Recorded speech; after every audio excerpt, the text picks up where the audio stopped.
Welcome to the Insomnia Project. Sit back, relax, and listen as we have a conversation about the mundane. One thing that we can promise is that our conversation will be less than fascinating so that you can just feel free to drift off. Thank you for joining us. We hope you will listen and sleep. We hope you will also rate us on iTunes.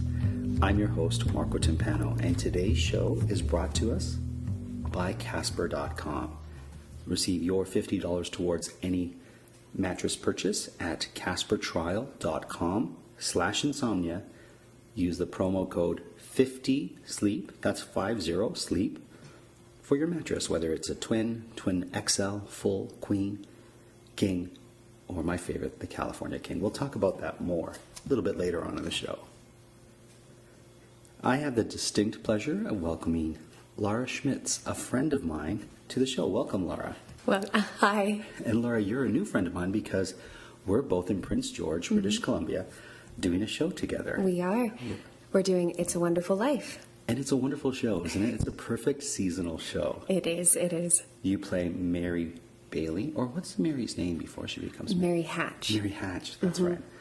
Who then gets married to George Bailey. Yes. Who was played by Jimmy Stewart in the movie version, the Frank Capra version, but is played marvelously by David Sklar in our version, who hopefully will get on the Insomnia Project too. Yeah. How are you enjoying your time here in Prince George? I'm loving it. Like you said, working on this production is really lovely. The people who are part of the production are just fantastic. So getting to meet you, of course, and Amanda, and actually even David, even though we both come from Calgary, I feel like I know him in such a different way, having worked with him and been his love interest. Yes. Speaking of Calgary, I don't know if you know this, but Calgary is one of the cities that listens to the Insomnia Project more. I think it's the fifth. It's the fifth place in the world that listens to our podcast. So I'm very thrilled to have someone from Calgary on our show, and I want to send a special hello out to all the Calgarians out there listening. Tell me about Calgary. Tell me about things you love in your city. And I know that's a hard question, so I'll talk a moment so you can think of that, because there's places I love to go in my city, and there's things I will take friends to go see, and then there's places where it's like, oh, when I just want to get away from everything, I go here. So tell me about a place in Calgary, or if you can't answer that, tell me about the first place you would take me when I come to visit you in Calgary. Well, yeah, when you do come. Well, if it's nice out, I would probably make you bike with me along the river pathway to East Village. Okay. And what's in East Village? Well, right now there's the Simmons building, and it has Char Bar in it. Ooh. It's delicious. And it even has a rooftop patio, so we could have some drinks and look over the river. It also has a bakery in it, Sidewalk Citizen Bakery. Amazing. And Phil and Sebastian Coffee. Laura, you know me so well, because before we started the podcast, I was like, I need a cappuccino just to settle my nerves, and so I had Amanda make me a cappuccino, begrudgingly. But yes, I've been to Alberta several times, and I love it. Everywhere I've been in Alberta, I've enjoyed it. The people are wonderful. The place, I just really like Alberta. It's one of my favorite provinces in Canada. Now, tell me, what is it about Calgary that makes it unique? Ooh. That's a good question. It is a good question. Well, I've lived in Calgary my whole life, so I might have a different perspective than people who come to it. But I would say I do actually think that people are very welcoming.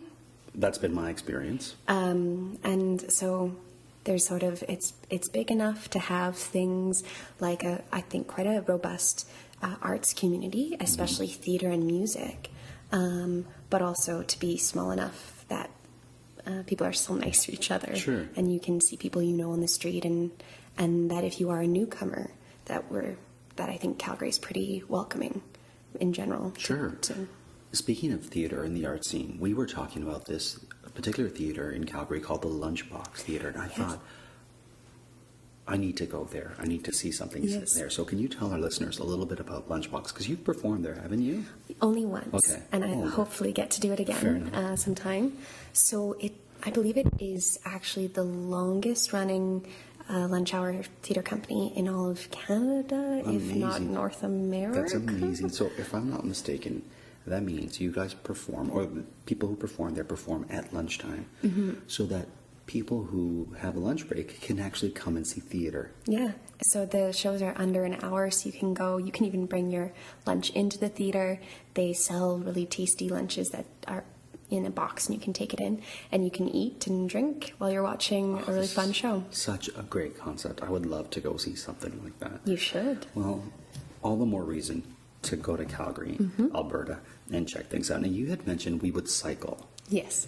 You're an avid cycler, correct? Or you enjoy cycling? I like cycling. So tell me about some cycle trips, because I used to be a cycle tour guide, so we share Yes. that in common. Yeah. Tell me about your bike. Oh, so okay. I like riding my bike, but I don't know a ton about things. But it's a Da Vinci. Oh, great. I don't know. Sure. Apparently, it's a good one. Yeah. I love my bike. I constantly will lock it up, and then I'll think that I'll come out and I won't see it, and my heart just stops. It's Sure. one of my most prized possessions. Fair. What, is it a mountain bike or a road Oh, bike? it's a mountain bike. Oh, it's a mountain bike. But I have commuter tires on it. Okay, Yeah. that's great.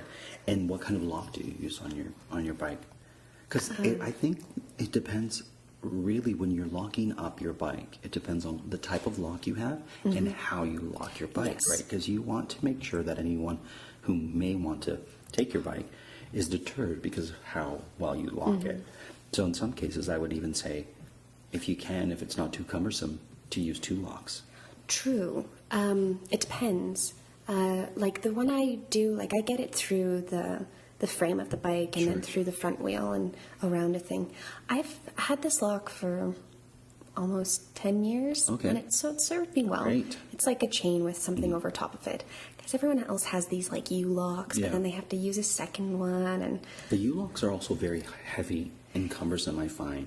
Yeah. I would prefer a lighter, strong lock, or use 2 lighter locks and intertwine them so the person just looks at it and is like, no. I was going to say, actually, one time I biked with someone to a show, and she had been bringing her bike into the theater for a long time, and I was like, we were running too late, so we both parked our bikes, and we got out after the show, and her bike had been stolen, and mine hadn't. Wow. Ouch. So apparently her lock wasn't as good as mine. Okay, so on to more pleasant things with regards to cycling. Tell me about some cool cycling trips you've been on. Like you said, you've done tours. So I went on one from Prague in the Czech Republic. Oh, beautiful city. Yeah, into Meissen in Germany. Okay. So we cycled through.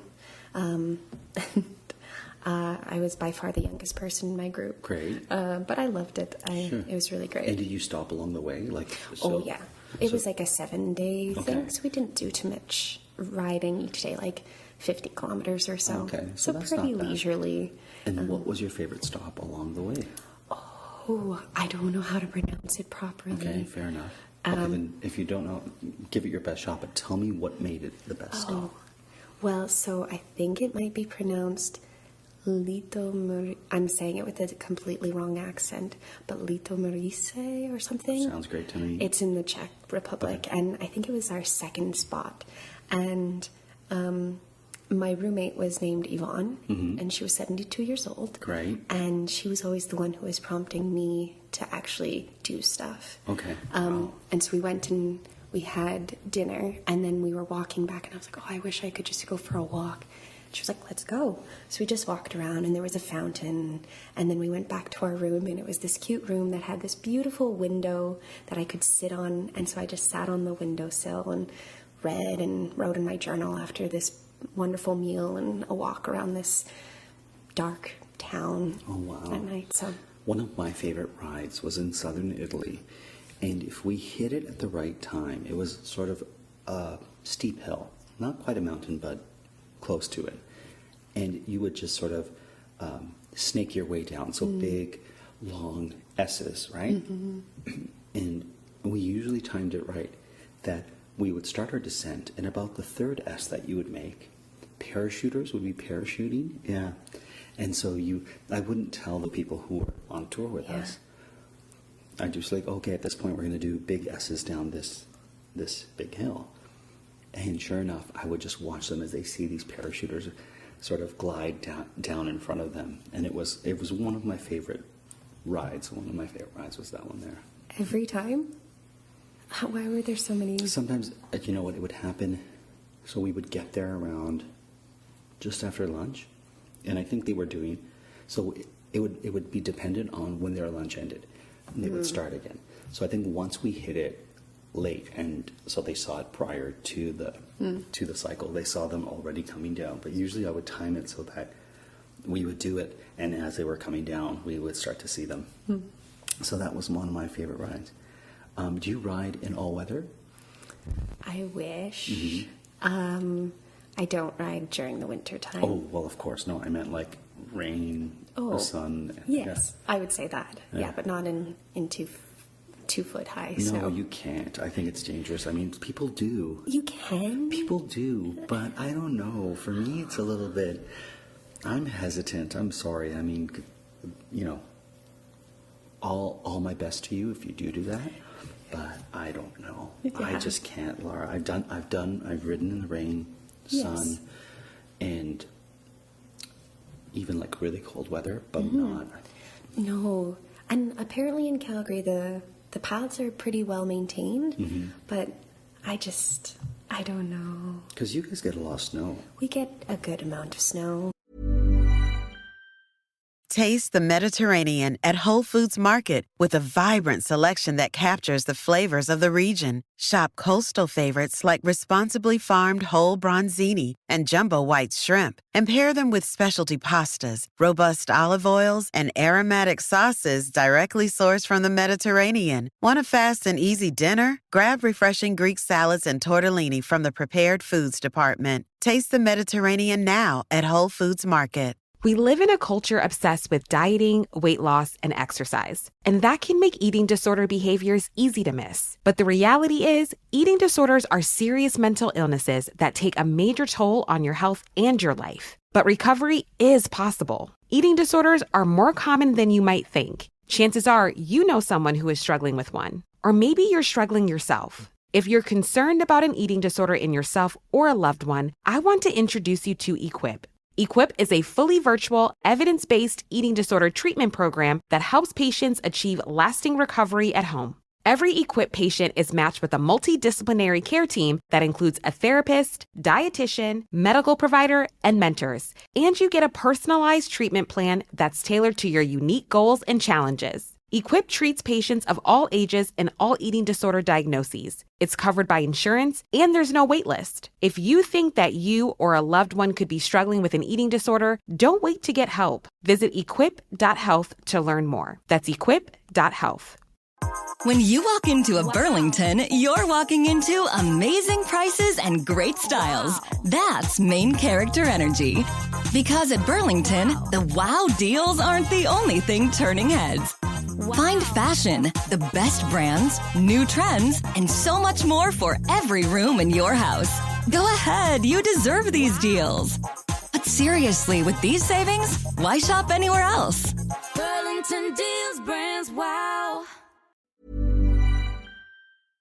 And then you get those Chinooks too, which, can you explain them I know you're not an expert in it, but can you explain, because I think I was in one where one day it's really cold and snowy, and within a heartbeat, all of a sudden, it's super warm and people are wearing shorts. Although when I say super warm, I mean like plus 10. Right, but it's a very big shift. Right? Well, that's the joke about Calgary is that, you know, every second it can change in terms of temperature. It can, in a day, change between like 40 degrees of temperature, you know, start at -20 and end up at +20, or start at +20 and go down to -20. It's incredible. It really is. You know what else is incredible? Our sponsor, Casper Mattresses. Like I was saying, you can get a variety of different size mattresses. And what's great about Casper is you get a 100-night trial. So you can test out that mattress for 100 nights, and if it's one you enjoy, you keep it. If not, they'll come and pick it up, and you get a 10-year warranty on it. Once again, you can go to CasperTrial.com/insomnia, use the promo code 50sleep, that's 50sleep, to get your Casper mattress. And they have pillows, and they have a doggy bed, different sizes, they have sheets, they have all kinds of things for your sleep comfort. And you were saying that sleep's important to you. Oh, I love sleep. Oh, I just love it. And I love my mattress.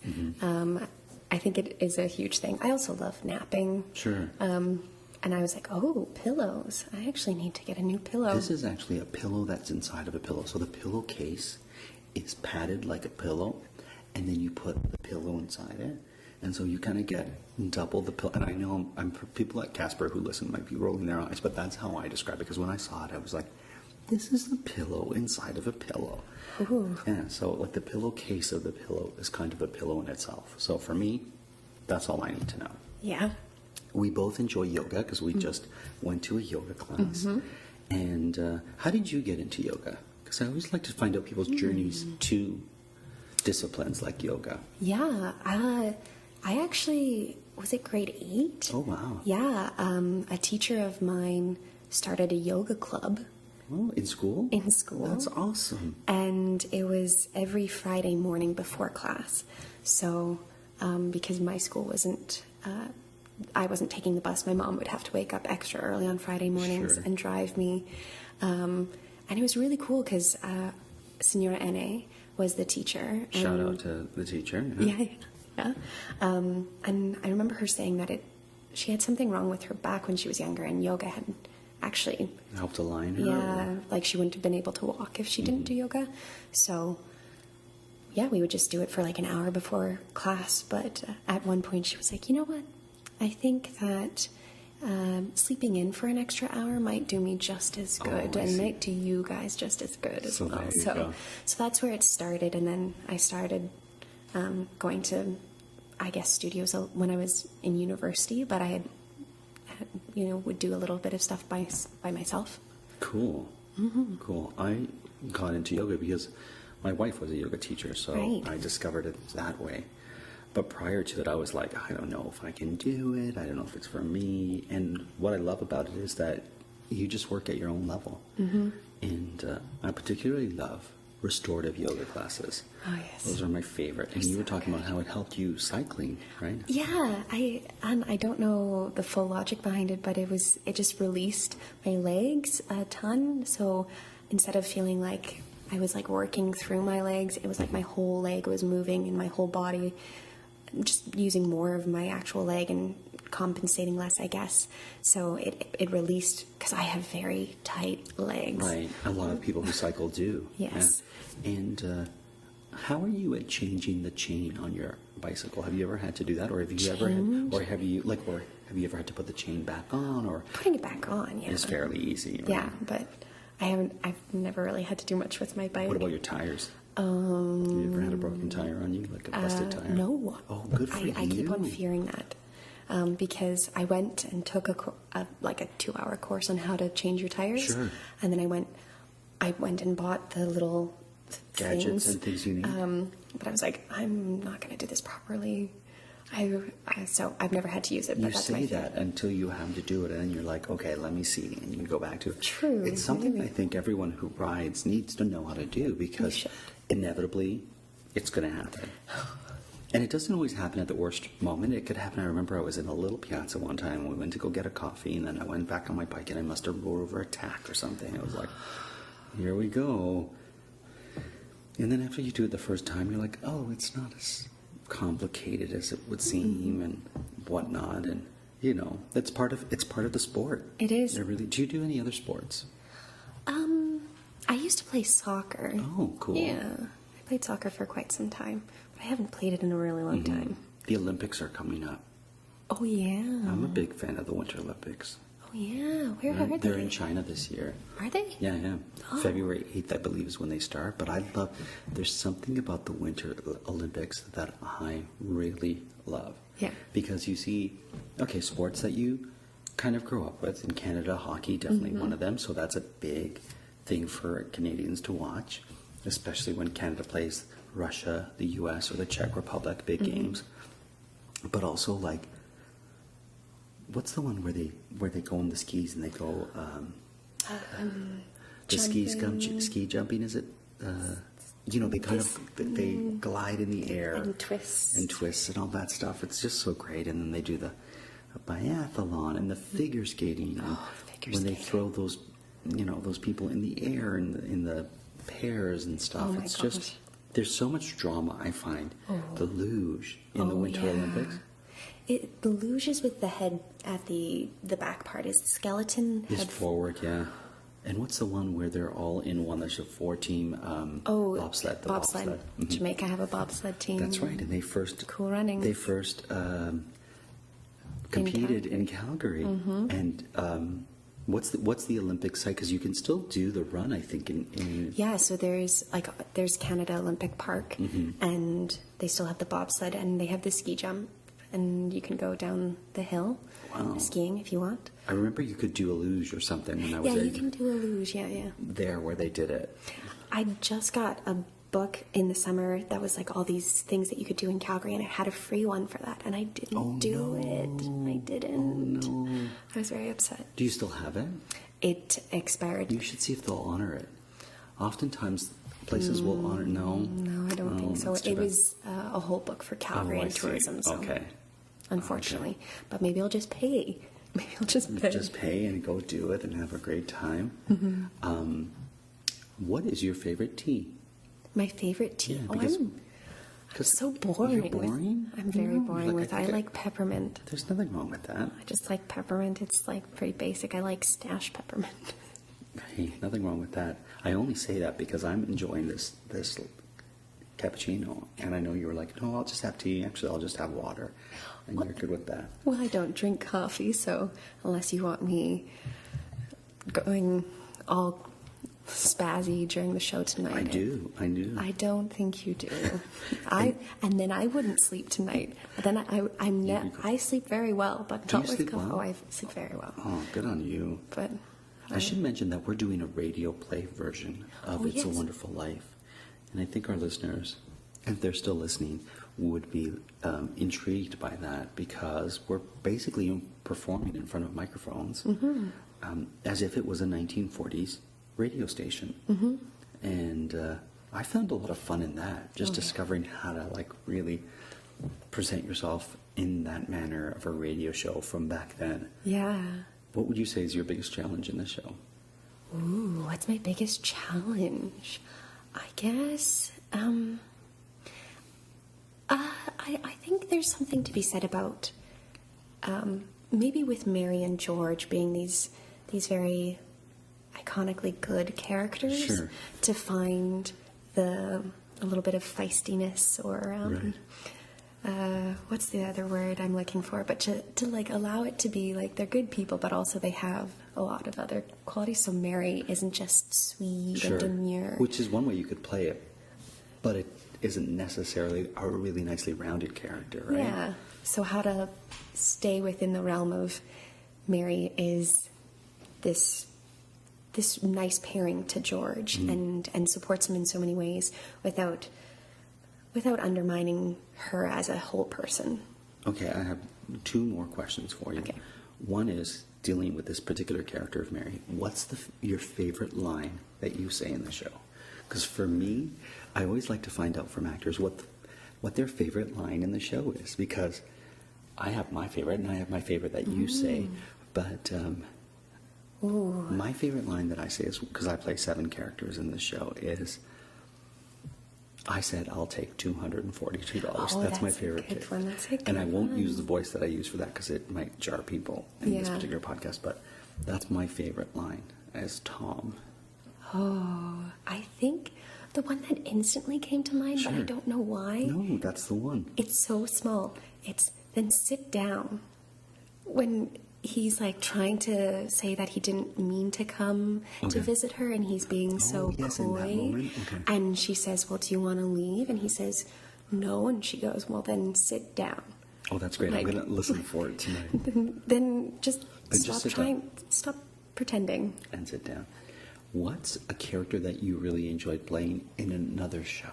Oh, I have to say, I loved playing Sylvia in Sextet. Okay, and why is that? Wait a minute, is that the Mae West play that she wrote? No. Oh, she wrote a movie. Okay, no, then I This could... is a more Spanish Okay. one. I think it's his most recent one. Okay. So, Sorry, Morris, for getting it wrong. well, maybe Mae West also wrote. She wrote something. I think it was a movie called Sextant. Oh, there is I think, or is it Quartet? Anyways, so I really loved playing Sylvia in Sextet because, well, I liked working with all the people, but Sylvia was this hormonal person who was, I don't know, I got to cut my hair and wear wool pants, and I with one of my castmates, I did a move that we called the laundry machine, which was ridiculous, Okay. and then I koala'd him when he stood up. So, lots of And weird, I have to say, you ridiculous do things. a mighty fine Charleston in our show. So I have to say that. I think he's lying. No, I'm not. I'm not. Lara, I want to thank you so much for being part of the Insomnia Project. Thank you. On this particular episode, you can see her if you're in Prince George doing a wonderful performance of Mary Hatch / Bailey in It's a Wonderful Life. As always, we want to thank our listeners, our sponsor, Casper.com, and if you would like to see any show coming up, any sort of subject matter, please let us know. Feel free to rate us. This episode was recorded in Prince George, British Columbia. Until the next time.